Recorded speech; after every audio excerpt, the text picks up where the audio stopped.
One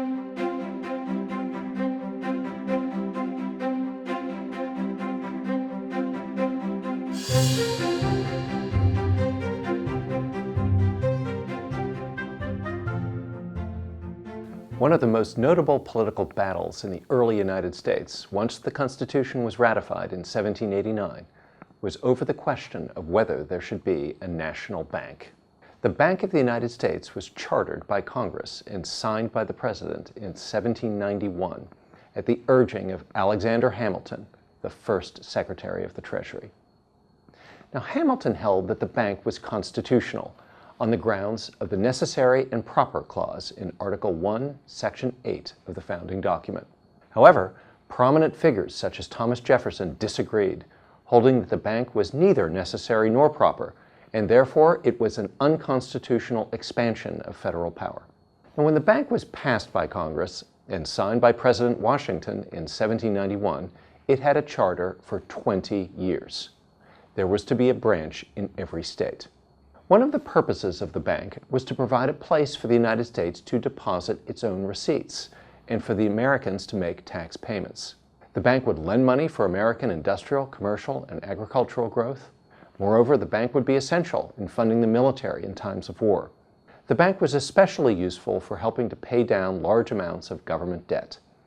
As the debt left over from the Revolutionary War shrunk in the early 1800s, President James Madison thought it became clear that the bank was losing its usefulness. As such, the bank was retired when its charter expired in 1811.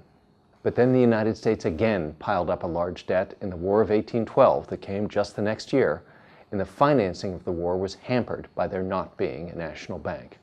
In 1816, when the war was over, Congress and President Madison chartered a second Bank of the United States, again for 20 years.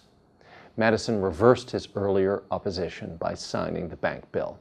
When states attempted to tax branches of the bank, as they taxed other business entities within their borders, it led to a famous and important Supreme Court case. In McCulloch v. Maryland of 1819, the Supreme Court ruled that taxation in any other form of state sovereignty over a federal institution within a state's borders was unconstitutional because of the Federal Supremacy Clause in Article 6 of the Constitution. More importantly, the Supreme Court ruled that the national bank was constitutional.